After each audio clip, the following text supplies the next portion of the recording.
ฝึกผู้สอนมนุษย์ได้ดีและก็ไม่มีผู้ใดเทียมเท่าสักครั้ง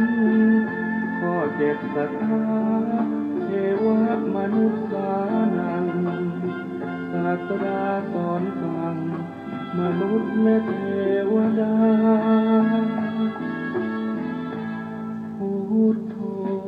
นี้ข้อแปดผู้หลีกแก้ไขปัญหาผู้รู้ผู้ตื่นเบิกบานก้าวนั้นข้อภควาผู้เลิศวิชายอดพระธรรม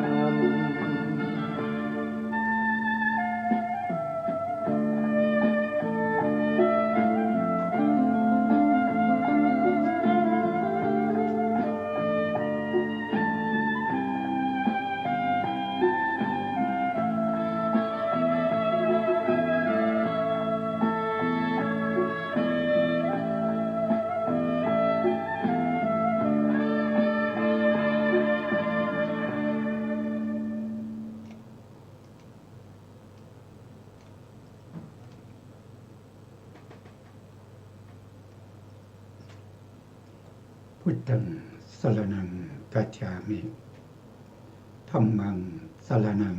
คัจฉามิสังฆังสรณังคัจฉามิกราบนมัสการพระมหาเถระพระสังฆาธิการพระเถรานุเถระสวัสดีท่านผู้ฟังและผู้ชมทุกท่านกลับมาพบกับรายการพระไตรปิฎกลอยฟ้าครั้งนี้เป็นครั้งที่43ในเรื่องของพระสัทธรรมที่พระตถาคตได้ตรัสรู้แล้วก็ได้รวบรวมสังคายนามาตั้งแต่สมัยพุทธกาลนะครับตั้งแต่หลังจากที่พระพุทธองค์ได้ปรินิพพานไปประมาณ3 เดือนนะพระอรหันต์ทั้งหลายท่านก็ได้รวบรวมพระธรรมวินัยของพระพุทธองค์นะจัดเป็นหมวดเป็นหมู่นะครับได้ถึง 84,000 พระธรรมขันธ์พร้อมทั้ง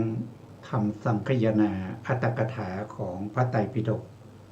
ให้เสร็จสิ้นไปพร้อมเดียวกันอันนี้ก็เป็นคัมภีร์ทางพระพุทธศาสนาที่มีขึ้นหลังจากที่พระพุทธองค์ได้ปรินิพพานไป3 เดือนมีทางพระไตรปิฎกและอัตถกถาของพระไตรปิฎกบริบูรณ์สมบูรณ์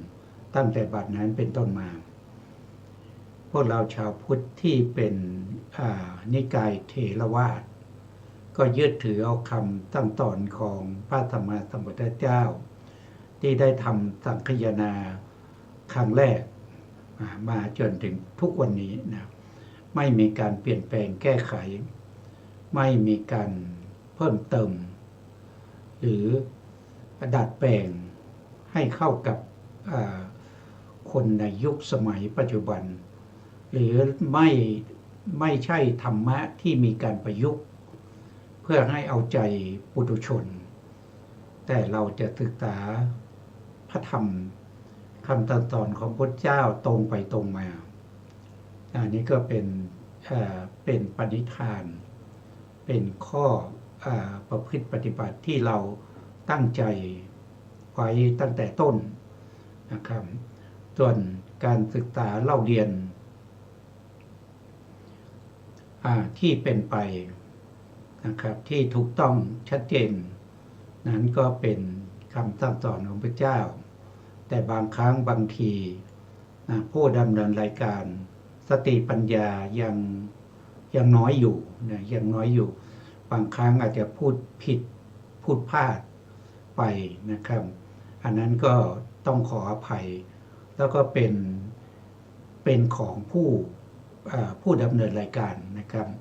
ไม่ใช่ของพระสัมมาสัมพุทธเจ้าถ้าเป็น ถ้าของพระสัมมาสัมพุทธเจ้าก็ต้องถูกต้องตามที่พระพุทธองค์ได้แสดงไว้ตามเจตนารมณ์ของพระพุทธองค์นะครับบางทีผู้ดำเนินในการสติอาจจะไม่บริบูรณ์ปัญญาอาจจะมีน้อยนะก็เลยอาจจะกล่าวผิดพลาดไปประการใดก็ตามนะผู้ดำเนินรายการก็ขอน้อมรับไว้แต่เพียงผู้เดียวนะในส่วนที่ผิดพลาดทั้งหลายแต่ถ้าเป็นส่วนที่ถูกต้องแล้วนั่นก็เป็นบุญเป็นกุศลที่เราได้ฟังพระธรรมของพระพุทธองค์ได้อย่างบริสุทธิ์บริบูรณ์สิ้นเชิงพร้อมทั้งอรรถะและพยัญชนะนี่ก็เป็นปณิธานนั่นก็เป็นปณิธานที่ผู้ดำเนินรายการได้ตั้งเอาไว้ตั้งแต่เริ่มรายการมาซึ่งการศึกษาของเราก็ส่วนมากก็จะเน้นหนักไปเรื่องของภาคพิธรรมภาคพิธรรมโดยที่ผู้ดำเนินรายการก็เป็นผู้ที่ได้ศึกษาเรื่องของภาคพิธรรมตามหลักสูตรของอภิธรรมโชติกวิไลวัดมหาธาตุซึ่งเป็นส่วนหนึ่งที่ขึ้นอยู่กับมหาจุฬาลงกรณราชวิไลนะครับในส่วนที่เป็นคณะที่เกี่ยวกับเรื่องของการบริการบริการประชาชนซึ่งที่เราศึกษาอยู่นะครับเราก็ศึกษามาจนถึงในเรื่องของวิถีนะครับวิถีจิตแล้วก็เรื่องของปัจจัยวิถีจิตตามที่เรารู้ว่าสัตว์ทั้งหลายนะครับที่ดำเนินไปในวัฏฏะสงสารนะครับที่มีชีวิตที่มีชีวิตก็มีแต่รูปกับนามเท่านั้นนะรูปนั้นก็คือได้แก่รูปวิถีรูปวิถีที่เป็นไปตั้งแต่ปฏิสนธิไปจนถึงจุติจิตบางรูปที่เป็นอุตุชรูปนั้นนะครับอุตุชรูปนั้นก็จะสืบต่อไปหลังจากจุติจิตเกิดขึ้นแล้วยังก็สืบต่อไปเรื่อยๆนะครับกับใดที่ยังมีเท่าของมีอะไรล่ะมีกระดูกเป็นผุยเป็นผงเป็นเท่าที่เขาเผานะครับยังมีอยู่เมื่อนั้นอุตุชรูปนั้นก็จะสืบต่อไปนะท่านบอกว่าจะสืบต่อไปถึงที่ไหนนะก็ถึงที่ในกับที่โลกถูกทำลายโลกหมายถึงว่าจักรวาลนะครับจักรวาลแสนโกฏจักรวาลถูกทำลายจนหมดสิ้นนะอุตุชรูปที่มีมาตั้งแต่ปฏิสนธิของสัตว์ทั้งหลายนะจะสิ้นสุดแล้วก็จะไม่สืบต่ออีกตรงที่จักรวาลแสนโกฏจักรวาลถูกทำลายจนหมดสิ้นไม่เหลือนะครับเหลือแต่ความเวิ้งว้างในอวกาศที่มืดจนไม่เห็นอะไรเลยนะครับถ้าคนที่เคยดูหนังประเภทอวกาศนะครับถ้าพูดถึงตรงนี้ก็คงจะเข้าใจนะครับเข้าใจว่า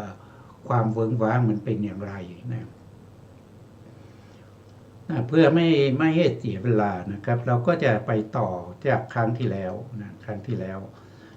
วเราได้ศึกษามาจนถึงอกุศลอกุศลจิตอกุศลจิตก็คือโลภะเรายกโลภะมูลจิตดวงที่หนึ่งนะครับขึ้นมาตั้งเป็นชวนาในปัญจทวารวิถีนะครับ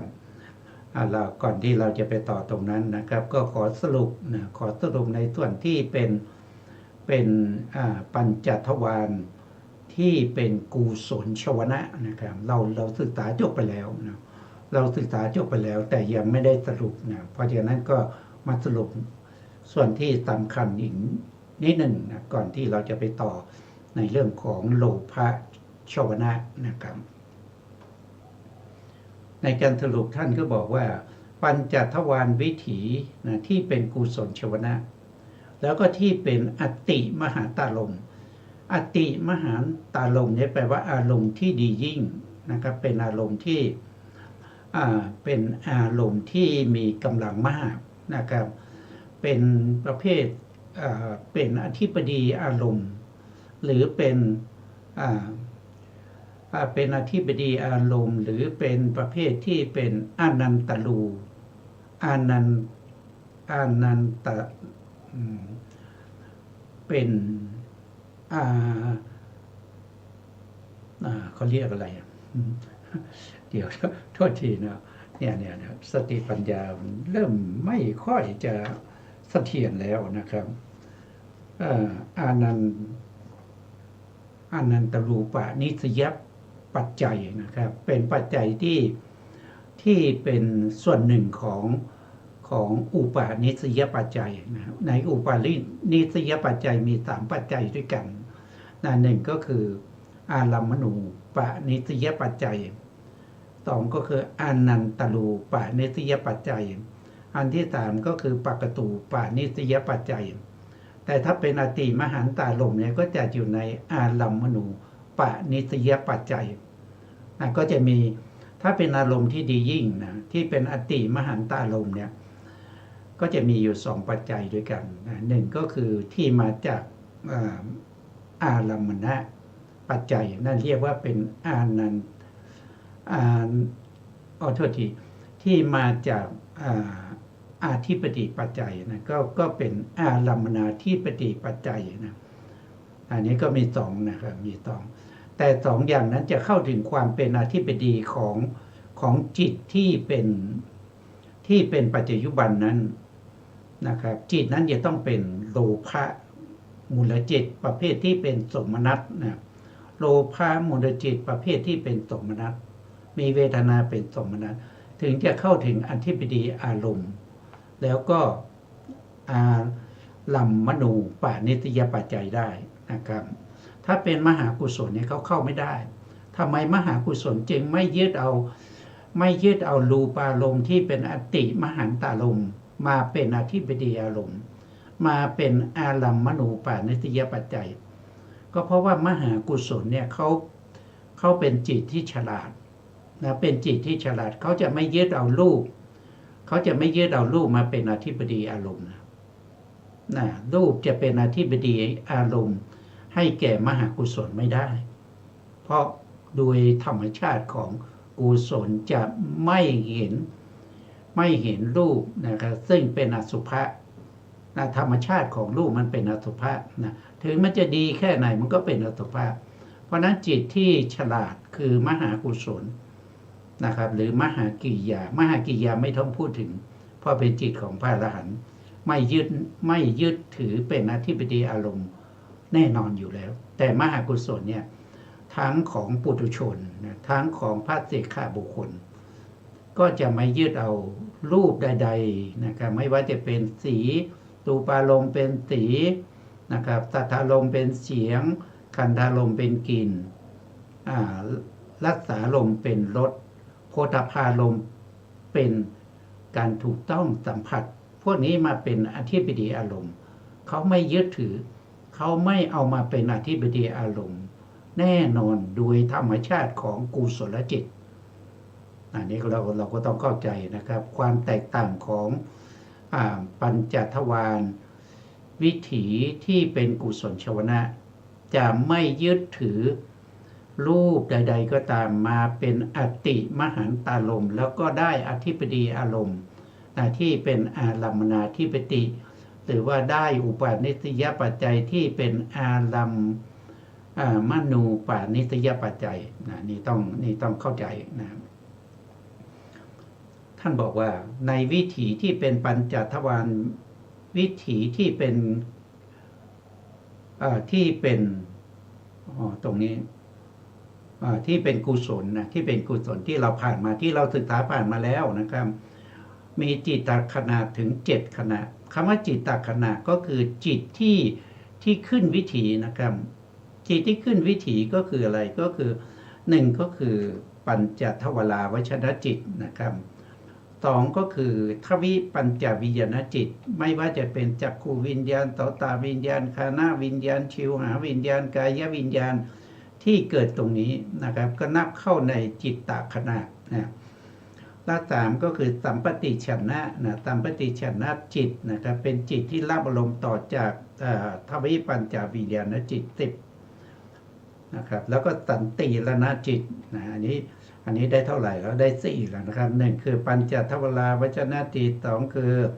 ทวิปัญจวิญญาณจิตดวงใดดวงหนึ่ง3ก็คือสัมปติชนะจิต4ก็คือโวทัพนาจิตหรือเรียกว่าเป็นสันติรณจิตนะครับ5ก็คือได้แก่โวทัพนาจิตนะอันนี้เกิดได้แก่มโนทวราวจนะจิตทำหน้าที่โวทัพนะอันนี้เป็นจิตตขณะที่5นะครับจิตตขณะที่6ก็คือได้แก่ชวนะนะครับชวนะทั้งหมดนี่ถือว่าเป็นจิตตขณะเพียงครั้งเดียวนะครับเรียกว่าเป็นจิตตขณะชวนะจิตนะครับมีถึง7ดวงก็ตามนะถือว่าเป็นขณะเดียวกันเพราะเป็นจิตชนิดเดียวกันเหมือนกันนะครับไม่แตกต่างกันนะครับทั้งคุณสมบัติทั้งอารมณ์ทั้งคุณสมบัติทั้งสัมปยุตธรรมทั้งอารมณ์ทั้งวัตถุเหมือนกันหมดต่างกันที่ขณะเท่านั้นเองชวนะดวงที่1เกิดขึ้นขณะแรกดับไปชวนะดวงที่2ถึงเกิดขึ้นมันต่างกันแค่ขณะมันต่างกันแค่การเวลาเพราะฉะนั้นก็เอารวมกันเป็นจิตตขณะที่6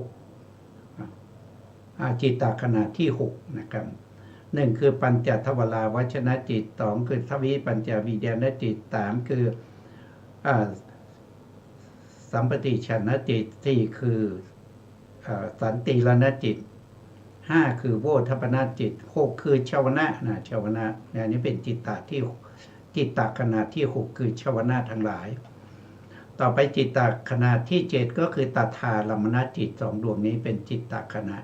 ที่7นะฉะนั้นจึงมีชื่อว่ามีจิตตขณะถึง7ขณะนะมีจิตตขณะถึง7ขณะนี้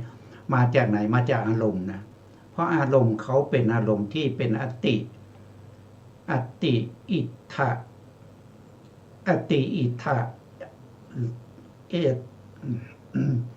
อติอิทธะอติอิทธาลมนะครับอติอิทธาลมนะครับนี่ก็เป็นอารมณ์ที่ดียิ่งนะเป็นอารมณ์ที่ดียิ่งแต่มหากุศลไม่เอาเป็นอารมณ์ที่เป็นดียิ่งยังไงก็ตามนะไม่เข้าถึงอธิปดีอารมณ์นะครับแต่ในปัญจทวาราวจนะจิตนะครับจนถึงตถาลัมมณจิตนะท่านบอกว่าตั้งแต่ปัญจทวาราวจนะจิตจนถึงตถาลัมมณจิตก็คือตั้งแต่ดวงนี้นะครับดวงที่4เนี่ยไปจนถึงดวงที่17นะดวงที่17ที่เรียกว่าเป็นจิตตขณะนะครับได้เท่าไหร่ได้เท่ากับ7ขณะนะ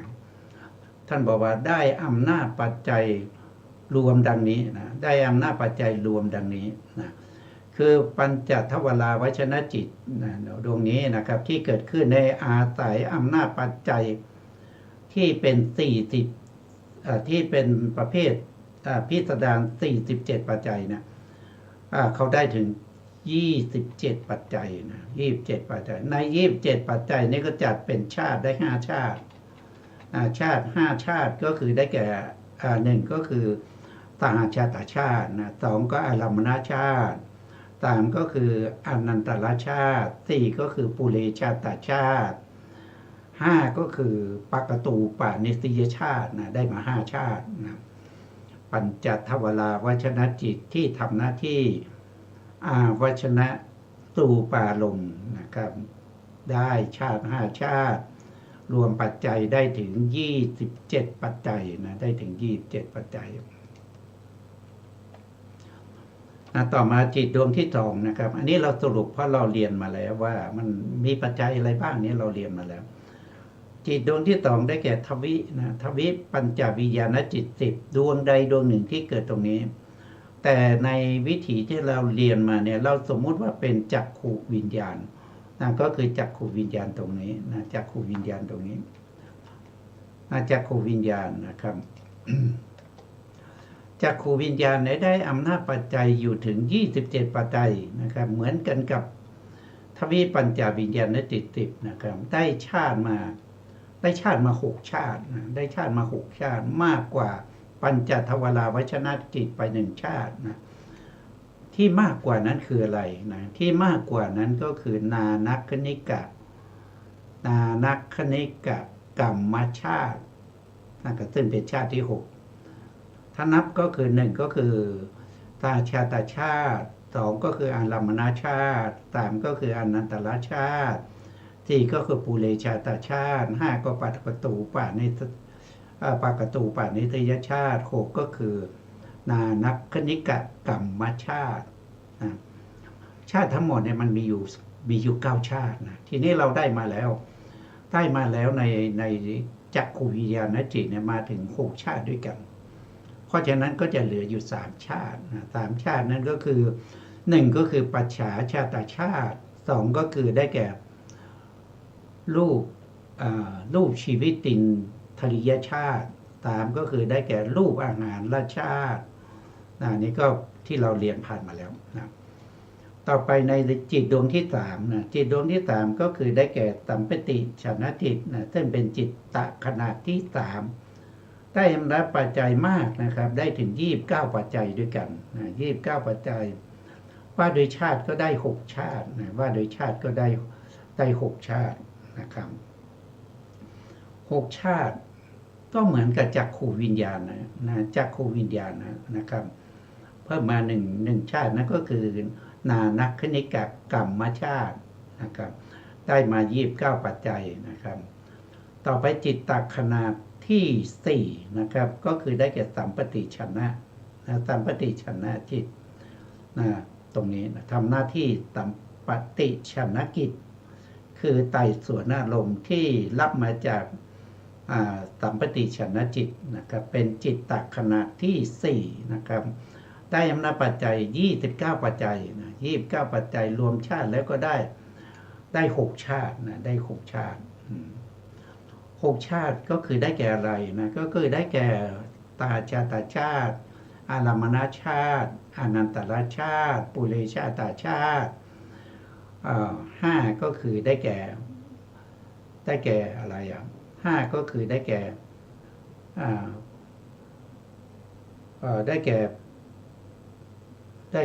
ปากตูปานิทยชาตินะ6ก็คือได้แก่นานัคคณิกะกรรมชาตินะครับนี่ก็ได้ปัจจัยมา29ปัจจัยนะได้อยู่29ปัจจัยนะครับต่อไปจิตตขณะที่5นะครับที่5ก็คือโวทัปนจิตคือจิตดวงนี้นะในรูปก็คือดวงนี้นะดวงที่8นี่เองนะดวงที่8เนี่ยได้อำนาจปัจจัยมา27ปัจจัยนะ27ปัจจัยรวมชาติแล้วก็ได้5ชาตินะครับยกเว้นนานัคคณิกะกรรมปัจจัยนะเพราะเขาไม่ใช่เป็นวิบากเขาไม่ได้เป็นวิบากจิตเขาเป็นกิริยาจิตนะจิตที่จะได้นานัคคณิกะกรรมชาติจิตนั้นจะต้องเป็นวิปากจิตนะต้องเป็นวิปากจิตถ้าจิตนั้นเป็นกุศลหรือจิตนั้นเป็นกิริยานะครับก็จะไม่ได้นานัคคณิกะกรรมชาติเพราะมันไม่ได้เกิดจากอดีตกรรมนะครับถ้าจิตที่เกิดจากอดีตกรรมเขาเรียกว่าเป็นวิปากชาติเป็นจิตประเภทที่เป็นวิบากนะครับ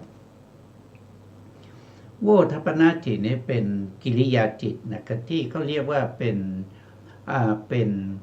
มโนทวาราวชนะจิตนะครับหรือเรียกว่าเป็นกิริยามโนวิญญาณธาตุท่านจะเรียกอย่างนั้นมโนวิญญาณนะครับนะได้อำนาจปัจจัย27ปัจจัยนะ27ปัจจัยได้ชาติ5ชาตินะครับ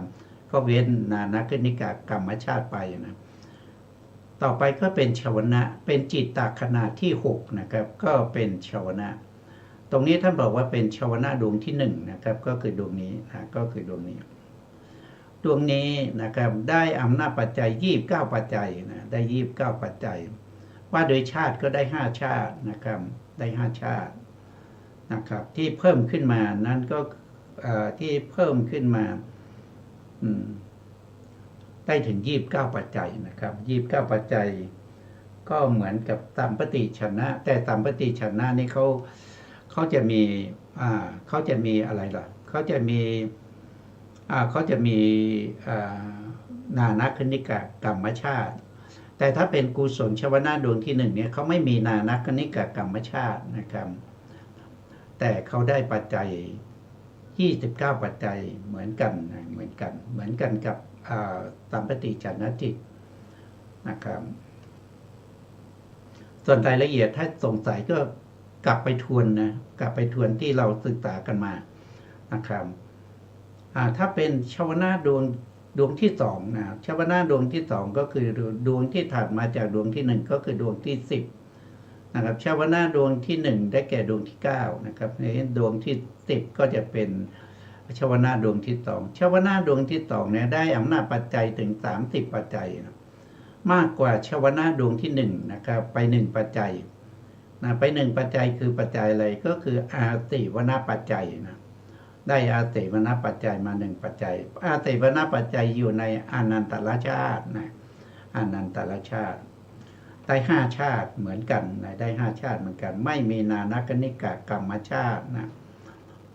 ต่อไปจิตตะขนาดที่7นะครับก็คือได้แก่ตถาลัมมณจิตนะตถาลัมมณจิตมีอยู่2ดวงนะมี2ดวง2ดวงนี้นะครับก็เหมือนกันเลยนะครับเพราะว่าคุณสมบัติของตถาลัมมณจิตจะเกิดขึ้นได้ต้องเป็นอะไรต้องเป็นกัมมอารมณ์กัมมบุคคลแล้วก็กัมมชวนะแล้วเวลาเกิดเขาจะเกิด2ดวงนะครับถ้าเขาเกิดไม่ได้2ดวงเขาจะไม่เกิดต้องเหลือเวลาของอารมณ์อยู่2ขณะนะครับ2ขณะจิตนะเขาถึงจะเกิดได้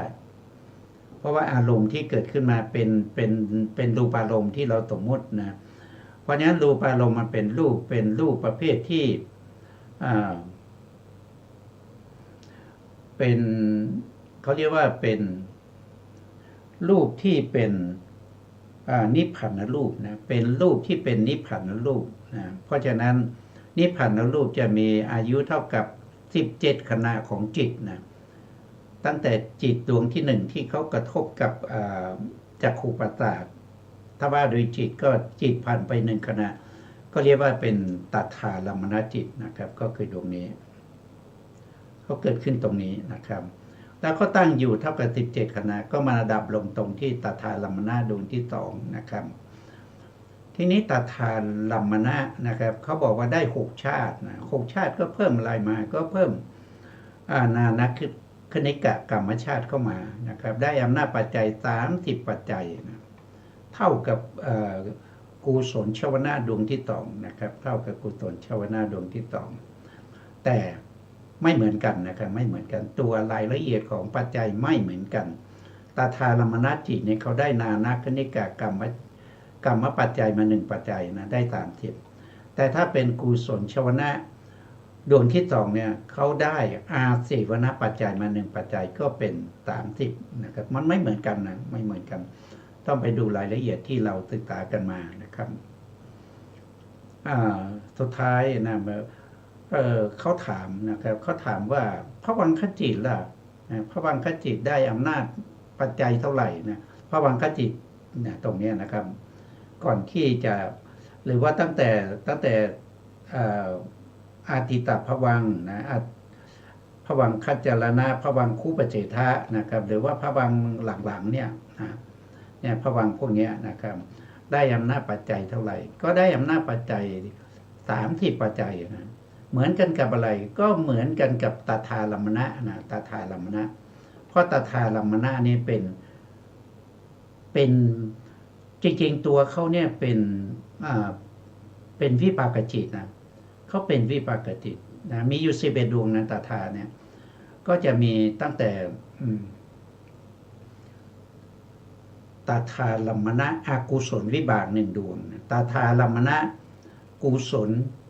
วิบาก1ดวงอันนี้ได้2นะครับ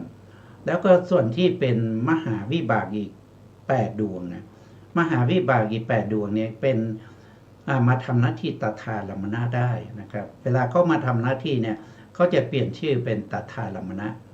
แต่จริงๆแล้วถ้ามันเกิดในวิถีเนี่ยเขาจะเรียกว่าเป็นภวังคจิตเหมือนกันเลยนะภวังคจิตเนี่ยมีได้ถึงถ้าเป็นในกามภูมินะในกามในกามภูมิ11เนี่ยภวังคจิตมีได้11ดวงนะ11ดวงก็เป็นทุกขติ1ดวงเป็นสุขติ1ดวงแล้วก็เป็นมหาวิบากอีก8ดวงนะเพราะฉะนั้นได้อำนาจปัจจัย30นะได้ชาติอยู่6ชาตินะครับนี้ก็ไม่มีปัญหานะถ้าคนที่ศึกษามาเข้าใจนะครับก็จะส่งข้ออำนาจปัจจัยได้นะมันเหมือนกับตถาลัมมนะนั่นแหละครับเพราะว่าเป็นจิตประเภทเดียวกัน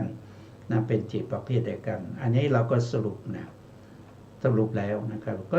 ก็จบในเรื่องของปัญจทวาราวชนะปัญจทวาริกวิถีที่มีกุศลชวนะนะมีกุศลชวนะจบไปแล้วนะต่อไปท่านก็บอกว่าปัญจทวารปัญจทวารวิถีที่เป็นอกุศลชวนะนะฮะกุศลชวนะมีอติมหาตาลมอติมหันตาลมเราก็สมมุติเป็นจักขูวิญญาณเหมือนเป็นรูปารมณ์เหมือนเดิมนะครับเป็นรูปารมณ์เหมือนเดิมมีจิตตขณะถึง7ขณะนะ7ขณะก็เหมือนกับกุศลชวนะนั่นแหละนะครับตั้งแต่ปัญจทวาราวชนะจิตจนถึงตถาลัมมนะจิตเริ่มตั้งแต่กุศลชวนะนะอันนี้คือเริ่มศึกษานะครับที่เราจะศึกษาต่อไปเนี่ยเราจะศึกษาตรงที่เป็นอกุศลชวนะเป็นต้นไปนะครับเพราะส่วนที่เหลือคืออะไรส่วนที่เหลือก็คือปัญจทวาราวชนะจิตนะทวิปัญจวิญญาณจิต10สัมปติชนะจิต1สันติรณจิต1โวทัปนาจิต1และตถาลัมมนะจิตนะครับพวกนี้มันเหมือนกันนะมันเหมือนกันกับอะไรก็เหมือนกันกับกุศลชวนะนั่นแหละวิถีที่เป็นกุศลชวนะเหมือนกันหมดนะไม่แตกต่างกันนะไม่แตกต่างกันจะแตกต่างกันเฉพาะตรงที่เป็นชวนะนะครับชวนะตรงนี้เนี่ยตรงที่เราจะศึกษาต่อไปก็จะเป็นอกุศลชวนะนะไม่ใช่กุศลนะที่เราศึกษามาเนี่ยมันเป็นกุศลชวนะคือมหากุศลนั่นแหละนะต่อไปเราก็จะศึกษาในส่วนที่เป็นอกุศลชวนะอกุศลชวนะก็จะมีอะไรล่ะก็จะมีโลภะมูลจิต8ใช่ไหมครับโลภะมูลจิต8แล้วก็มีโทสะมูลจิต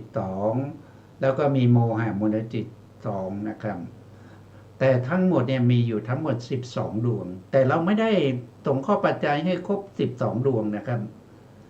เพราะว่ามันเหมือนกันนะอย่างเช่นโลภะมูลจิต8ดวงเนี่ยมันก็จะเหมือนกันเราก็พอที่จะหาปัจจัยมาได้นะถ้าเราเข้าใจในเรื่องของโลภะมูลจิตดวงที่1นะครับส่วนที่เหลือเราก็สามารถที่จะไปศึกษาทำความเข้าใจได้เองนะครับไม่จำเป็นที่เราจะต้องมาแสดงให้มันเสียเวลาต่อไปนะครับแล้วก็โทสะดวงที่1นะครับกับดวงที่2ก็จะเหมือนกัน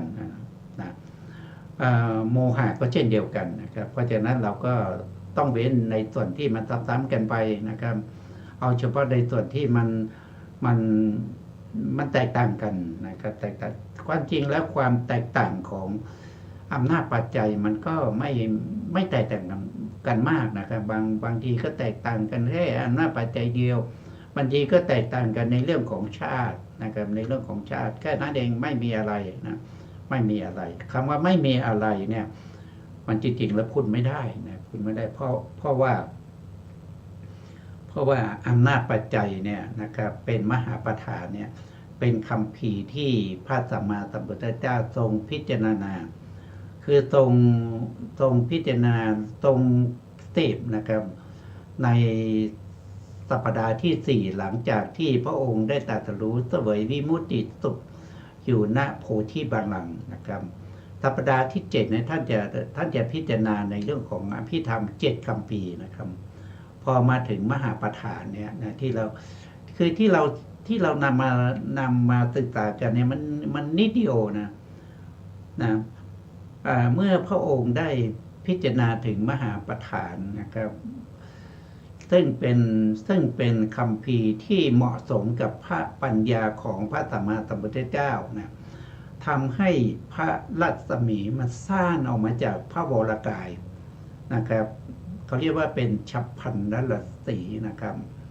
ก็คือสีทั้ง6ที่สร้างออกมาจากพระวรกายด้วยอำนาจของปัญญานะพระปัญญาของพระพุทธองค์ที่ทรงพิจารณามหาประธานด้วยอนันตนัยนะครับก็คือในที่มากเหลือเกินนะครับเราไม่สามารถที่จะศึกษาได้นะครับเพราะอะไรเพราะเรายังเป็นปุถุชนยังไม่เข้าถึงความเป็นพระอริยะยังไม่รู้ซึ้งถึงคำสั่งสอนเหล่านี้นะคนที่รู้ซึ้งถึงคำสั่งสอนเหล่านี้อย่างน้อยต้องเป็นพระโสดาบันนะครับต้องได้มรรคนะครับต้องได้มรรคขั้นที่1ก่อนนะอันนี้ก็เ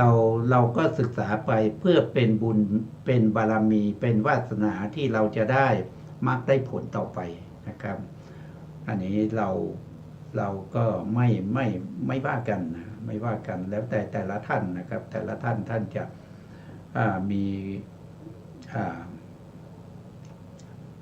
ะมีความเข้าใจหรือไม่เข้าใจหรือว่าจะมีศรัทธาหรือไม่มีศรัทธาในคำสั่งสอนของพระพุทธเจ้านะครับก็เป็นอัธยาศัยของท่านนะครับไม่มีใครมาบังคับท่านได้นะครับเพราะว่าที่พูดอย่างนี้เพราะอะไรนะครับก็พูดเผื่อไปสำหรับบุคคลที่เห็นพระอภิธรรมนะเห็นพระอภิธรรม7 คัมภีร์เนี่ยเป็นอย่างอื่นนะครับเข้าใจเป็นอย่างอื่นนะเข้าใจว่าไม่ใช่พุทธพจน์ไม่ใช่คำสั่งสอนของพระเจ้านะครับมันก็แล้วแต่นะแล้วแต่อัธยาศัยของท่านนะครับแล้วแต่ท่านจะคิดเอานะเพราะว่า 84,000 พระธรรมขันธ์เนี่ยถ้าอภิธรรมเนี่ยมีถึง 42,000 พระธรรมขันธ์นะครับถ้าพูดถึงว่าถ้าไม่เชื่อนะครับแต่ไปยึดถือว่าพระธรรมคำสั่งสอนของพระเจ้ามี 84,000 พระธรรมขันธ์แต่ไม่เอาอภิธรรมนั่นก็แสดงว่าท่านยึดถือเฉพาะ42,000 พระธรรมขันธ์นะครับอันนี้ก็อะไรล่ะก็เป็นอัธยาศัยของแต่ละบุคคลไปนะในเรื่องของโลภะชวนะดวงที่1เนี่ยนะครับซึ่งเป็นอะไรล่ะซึ่งเป็นชวนะที่เกิดในปัญจทวารวิถีนะครับเราก็ศึกษาไปบ้างแล้วนะตรงนี้เราก็จะเอาไม่ต้องอธิบายอะไรมากนะครับก็ได้ชาติที่1ก็คือได้แก่สหชาตชาติสหชาตชาตินี้มีความหมายว่าปัจจัยกับปัจจุบันต้องเกิดพร้อมกันนะครับโลภะชวนะดวงที่1เนี่ยเขาเป็นปัจจุบันก็คือเป็นผลเพราะนั้นตัวที่ทำให้เกิดปัจจัยเนี่ยมันก็ที่เป็นปัจจัยให้เกิดโลภะชวนะในวิถีเนี่ยก็มีด้วยกันถึงเท่าไหร่ถึง5ชาติถึง5ชาติด้วยกันชาติที่1ก็คือได้แก่สหชาตชาติสหชาตชาติท่านบอกว่าได้อำนาจปัจจัยถึง14ปัจจัยนะครับก็คือปัจจัยใหญ่4นะครับปัจจัยกลางอีก4นะปัจจัยใหญ่ก็คือได้แก่สหชาตชาติสหชาตานิสยชาติแล้วก็สหชาตทีนะสหชาตทีโทษทีนะผมพูดชาติกับปัจจัยมันสลับกันถ้าพูดว่าโดยปัจจัยต้องเป็นสหชาตปัจจัยนะแล้วก็สหชาตานิสยปัจจัยนะแล้วก็สหชาตทิปัจจัยนะครับแล้วก็สหชาตอาวิคตะปัจจัยนะ4ปัจจัยเป็นสหชาตชาติใหญ่นะครับแล้วก็สหชาตชาติกลางอีก4ปัจจัยนะก็คือได้แก่อัญมัญญปัจจัยนะแล้วก็สัมปยุตตปัจจัยแล้วก็วิปยุตตปัจจัยแล้วก็วิปากปัจจัยวิปากปัจจัยไม่ได้นะเพราะฉะนั้นปัจจัยที่เป็นสหชาตชาติกลางได้มา3ปัจจัย ก็คือได้แก่อัญญมัญญปัจจัยสัมปยุตตปัจจัยแล้วก็วิปยุตตปัจจัยนะครับอันนี้ได้มา3ปัจจัยส่วนปัจจัยกลางได้ครบเลยนะเหตุปัจจัยก็ได้นะเพราะว่าโลภะเพราะว่าโลภะโทสะโมหะเนี่ยเป็นเหตุให้เกิดโลภะมูลจิตดวงที่1นะครับตรงนี้พลาดไปอีกแล้วนะท่านบอกว่าอากุศลเหตุนะคือโลภะเหตุและก็โมหะเหตุนะครับเป็นปัจจัยช่วยประการละแก่โลภะมูลจิตดวงที่1นะครับเป็นเหตุปัจจัยแล้วก็ฉันทาวิริยะนะครับที่อยู่ในโลภะมูลจิตนะครับก็เป็นสหชาตาธิปติปัจจัยเป็นอธิปติอารมณ์ได้นะครับทำไมเป็นอธิปติอารมณ์ได้ก็เพราะว่าโลภะมูลจิตมีเหตุประกอบ2แล้วก็ทำหน้าที่ชวนะตรงกับเงื่อนไขของสหชาตาธิปติปัจจัยนะครับสหชาตาปัจจัยที่ตามก็คือได้แก่สหชาตากรรมปัจจัยก็คือตัวเจตนาที่เกิดร่วมกับโลภะมูลจิตดวงที่1เป็นสหชาตากรรมปัจจัยส่วนผัสสะและมโนวิญญาณส่วนผัสสะเนี่ยก็เป็นอาหารได้นะครับก็เรียกว่าเป็นผัสสะอาหารแล้วก็มโนสัญเจตนาอาหารอันนี้ได้แก่ตัวเจตนาก็เกิดร่วมกับโลภะมูลจิตก็เป็นนามอาหารปัจจัยอันนี้ก็ได้มาเท่าไหร่ได้มา1 2 3 4แล้วนะครับปัจจัยที่5ก็คือชีวิตินทริยะนะก็คือชีวิตินทรีย์นั่นเองแล้วก็เวทนินทรีย์วิริยินทรีย์และสมาธินทรีย์นะครับที่เกิดร่วมกับโลภะมูลจิตก็เป็นสหชาตินทริยปัจจัยต่อไปตัววิตกวิจารปีตินะครับแล้วก็เวทนาและเอกคตาที่เกิดร่วมกับโลภะมูลจิตนะอันนี้ก็เป็นฌานปัจจัยนะครับตัววิตกก็เป็นสัมมาสังกัปปะวิริยะก็เป็นสัมมาวายามะนะครับแต่ถ้าเกิดในอกุศลก็เป็นมิจฉาวายามะนะครับมิจฉาสังกัปปะมิจฉาวายามะมิจฉาสมาธิแล้วก็ตัวทิฏฐินะที่เกิดร่วมกับโลภะมูลจิตดวงที่1เป็นมรรคปัจจัยเพราะฉะนั้นปัจจัยเล็กก็ได้ทั้ง7ปัจจัยปัจจัยใหญ่4ปัจจัยปัจจัยกลาง3ปัจจัยรวมแล้วได้ปัจจัยอยู่14ปัจจัยต่อไปในกลุ่มที่เป็นอารัมมณชาติอารัมมณชาติได้6ปัจจัยนะ6ปัจจัยก็คือรูปารมณ์ที่เกิดก่อนนะครับเป็นอารมณ์แก่โลภะมูลจิตดวงที่1เป็นอารัมมณปัจจัยนะ2ก็คือรูปารมณ์ที่เกิดขึ้นเป็นอติมหาตารมณ์แล้วก็เป็นอารมณ์ที่น่าฝักใฝ่หนักแน่นอย่างยิ่งนะครับฝอนี่ก็ฝักใฝ่นะนอก็หนักแน่นยอก็อย่างยิ่งนะครับเป็นอารัมมนาธิปติปัจจัยแก่โลภะมูลจิตดวงที่1นะครับทุกครั้งเนี่ยเราจะได้อยู่5ปัจจัยนะ5ปัจจัยเราไม่ได้ปัจจัยที่เป็นอารัมมนาธิปติปัจจัยนะครับในกุศลชวนะนะแต่นี้เป็นโลภะนะโลภะสามารถเอารูปนี้เป็นอธิปติอารมณ์ได้นะก็ได้เพิ่มมา1ปัจจัยนะก็เป็น6ปัจจัยตรงนี้นะส่วนที่เหลือนะครับส่วนที่เหลือก็เหมือนกับกุศลชวนะนะครับแต่ตรงที่เป็นอารมณ์ที่ดียิ่งนะครับน่าฝักใฝ่หนักแน่นเนี่ยได้มา2ปัจจัยนะครับก็คืออารัมมนาธิปติปัจจัยแล้วก็อารัมมณูปานิสยปัจจัยนะครับส่วนที่เหลือก็เหมือนกับกุศลนะครับรูปารมณ์ที่เกิดก่อนเป็นอารมณ์แก่เป็นอารัมมณปุเรชาตปัจจัยแก่โลภะแล้วก็รูปารมณ์ที่เกิดก่อนนะครับแล้วยังตั้งอยู่เป็นอารัมมณปุเรชาตทินะแก่โลภะนะ รูปารมณ์ที่เกิดก่อนแล้วยังไม่ปราศจากไปนะเป็นอารามณะปุเรชาตะอวิกตะแก่โลภะนะนี่เราศึกษาไปแล้วนะครับนี้ก็ทบทวนต่อไปนะครับในกลุ่มที่3ก็คืออนันตรชาติอนันตรชาติมีอยู่6ปัจจัยนะครับแต่ได้มาตรงนี้5ปัจจัยนะครับก็คือได้แก่วูทัปนะจิตที่ดับไปนะช่วยประการละแก่โลภะมูลจิตดวงที่1ที่เกิดติดต่อกันโดยไม่มีระหว่างขั้นเป็นอนันตรปัจจัย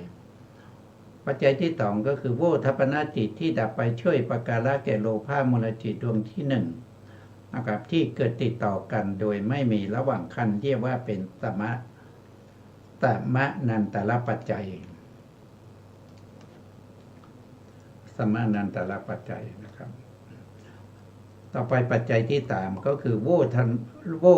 ทัพนะจิตนะครับที่ดับไปช่วยประการละแก่โลภะมูลจิตดวงที่1ที่เกิดติดต่อกันโดยไม่มีระหว่างขั้นโดยเป็นที่อาศัยเกิดที่มีกำลังต้องมีกำลังนะครับต้องมีกำลังหมายความว่าอย่างไงหมายความว่าโวทัพนะจิตเนี่ยยังไม่ดับไปเนี่ยเขามีกำลังนะถ้ายังไม่ดับไปเนี่ยโลภะมูลจิตเกิดไม่ได้นะครับเพราะฉะนั้นปัจจัยที่เป็นโวทัพนะจิตต้องดับไปไม่เหลือแล้วนะครับถึงจะมีโลภะมูลจิตเกิดขึ้นได้ในลักษณะอย่างนี้เขาก็ส่งข้อว่ามีกำลังมากนะครับเพราะยังอยู่เนี่ยใครจะมาแทรกไม่ได้นะครับเขาจะต้องดับไปด้วยธรรมชาติของเขาคือเกิดขึ้นตั้งอยู่แล้วก็ดับไปไม่มีใครมาทำให้เขาด้วยไม่คือพูดว่าไม่มีโลภะมูลจิตดวงไหนที่จะมาทำให้เขาดับไปได้นะที่เขาดับไปได้นี่ก็คือปัจจัยที่ทำที่ปัจจัยของเขาเองนะครับเขาถึงดับไปนะอันนี้เรียกว่าเป็นอนันตรูปานิสยปัจจัยต่อไปนะครับโวทัปนะจิตที่ดับไปช่วยประการละแก่โลภะมูลจิตดวงที่1ที่เกิดติดต่อกันโดยไม่มีระหว่างขั้นเป็นนัตถิปัจจัยก็คือโวทัปนะจิตนั้นดับไปจนหมดแล้วไม่มีแล้วนะถึงจะเรียกว่าเป็นนัตถิปัจจัยคือในปัจจัยที่ไม่มีแล้วเนี่ยเป็นปัจจัยให้แก่โลภะมูลจิตดวงที่1ต่อไปนะครับโวทัปนะจิตนะครับช่วยประการละแก่โลภะมูลจิตดวงที่1ที่เกิดติดต่อกันโดยไม่มีระหว่างขั้นด้วยความปัสจากไปนะครับก็คือปาดไปแล้วนะปาดไปแล้วคือไม่มีแล้วนะปาดไปแล้วคือไม่มีแล้วเป็นวิคตะปัจจัยนะครับก็อันนั้นก็เป็นอนันตรชาตินะครับต่อไปก็กลุ่มที่4เป็นวัตถุปุเรชาตชาตินะครับเพราะโลภะมูลจิตเนี่ยอาศัยวัตถุเกิดนะครับอาศัยวัตถุอะไรเกิดก็คืออาศัยหาทยวัตถุเกิดนะ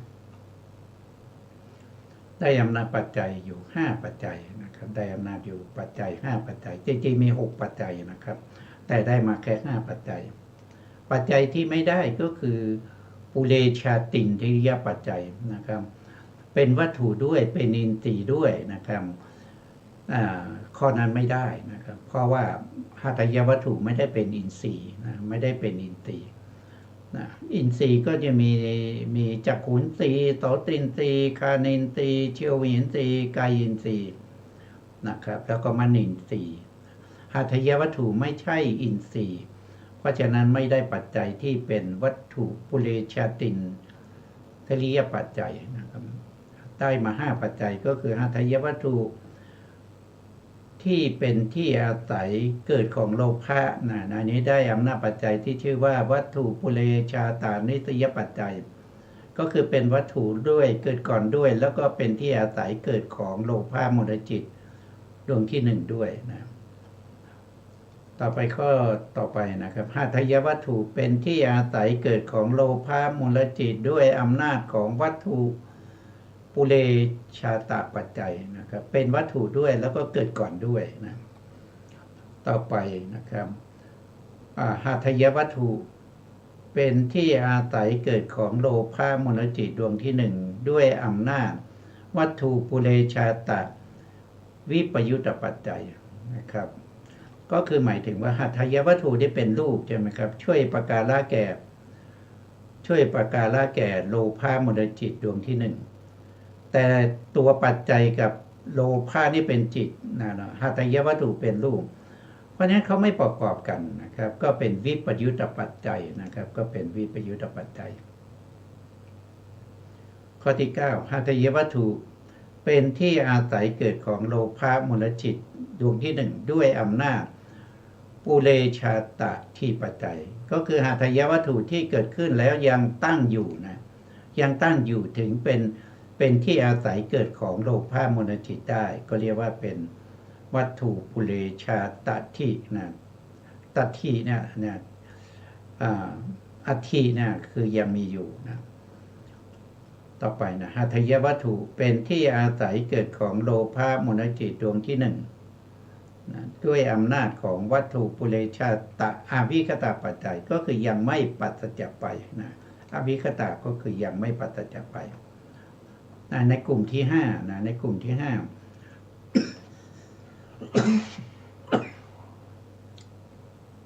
ขอไปครับในกลุ่มที่5ปกตูปะนิสยปัจจัยนะครับปกตูปะนิสยปัจจัยท่านบอกว่าอุปาณิสยนะอุปาณิสัยนะที่มีมาในชวนะก่อนๆก็คือในโลภะก่อนๆในวิถีก่อนๆหน้านี้นะครับอันนั้นเป็นอุปาณิสยปัจจัยแก่โลภะมูลจิตดวงที่หนึ่งนะครับที่เกิดขึ้นโดยอาศัยอำนาจของปกตูปาณิสยปัจจัยปกตูปาณิสยปัจจัยเนี่ยเป็นปัจจัยหนึ่งที่อยู่ในอุปนิสยปัจจัยนะครับมาจากอุปนิสยปัจจัยรวมแล้วเขาได้ชาติอยู่5 ชาตินะครับได้อำนาจปัจจัยรวมแล้ว31ปัจจัยได้อำนาจถึง31ปัจจัยนะครับสรุปในชวนะที่เป็นโลภะนะครับโลภะมูลจิตดวงที่1ได้อำนาจปัจจัยมาถึง31ปัจจัยนะครับ31ปัจจัยก็คือมีชาติอะไรบ้างนะครับก็ท่านก็บอกว่าอกุศลชวนะดวงที่1นะนี่คือเป็นโลภะนะครับและเจตสิกที่เกิดร่วมกันนะครับเป็นสหชาตชาติอันที่2ก็คือโวทัปนาจิตที่ดับไปแล้วเป็นปัจจัยช่วยประการละแก่อกุศล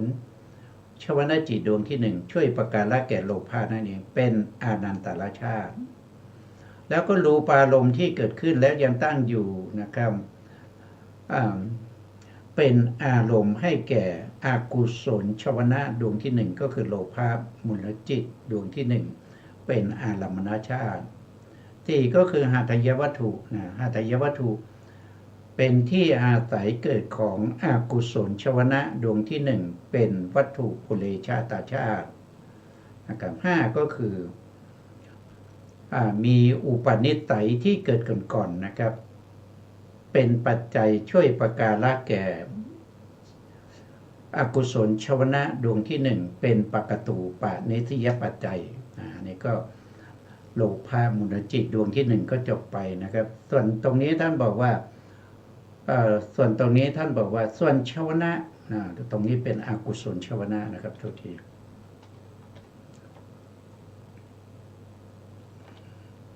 อกุศลชวนะดวงที่2ถึงดวงที่7นะครับก็คือโลภะที่เกิดตามๆกัน7ตั้งแต่ดวงที่2ถึงดวงที่7เนี่ยก็เป็นไปในแนวเดียวกันกับอกุศลชวนะดวงที่1นะครับเพียงแต่ว่าเพิ่มปัจจัยมา1นะครับก็คือได้แก่ปัจจัยที่ชื่อว่าอาศีวณปัจจัยนะครับก็คือเสร็จบ่อยๆนะตรงนี้นะครับรวมแล้วก็คือได้อำนาจปัจจัย32ปัจจัยนะครับของโลภะมูลจิตตั้งแต่ดวงที่2ถึงดวงที่7ได้อำนาจปัจจัย32ปัจจัยนะครับเท่าที่ศึกษามาเนี่ยโลภะมูลจิตดวงนี้นะครับก็มีอำนาจปัจจัยมากที่สุดนะครับก็มีอำนาจปัจจัยมากที่สุดก็คือ32ปัจจัยนะครับซึ่งเรื่องของปัจจัยเนี่ยเป็นเรื่องสำคัญนะครับเป็นเรื่องสำคัญเพราะเป็น เป็นวิปัสสนาญาณด้วยนะครับ เป็นวิปัสสนาญาณในที่ตองนะครับเรียกว่าเป็นปัจจยปริคหายานนะครับ ก็คือต้องรู้เหตุรู้ปัจจัยของรูปและนามที่เกิดขึ้นนะถ้าไม่รู้ปัจจัยไม่รู้เหตุนะครับมันก็ไม่สามารถบรรลุญาณที่สองได้พูดอย่างนั้นนะครับไม่ต้องไปพูดถึงพระอริยบุคคลนะเพราะว่ามันไม่ได้แน่นอนอยู่แล้วนะครับ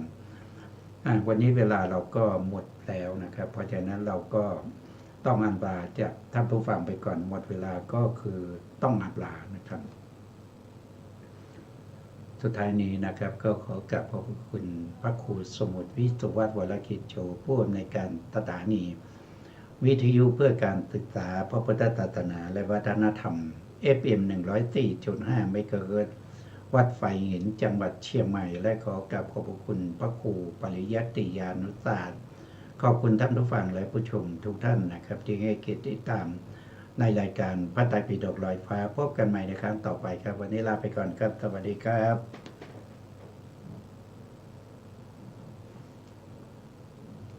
องค์เองแต่เซ็งฟ้าปัตตภีก็200,000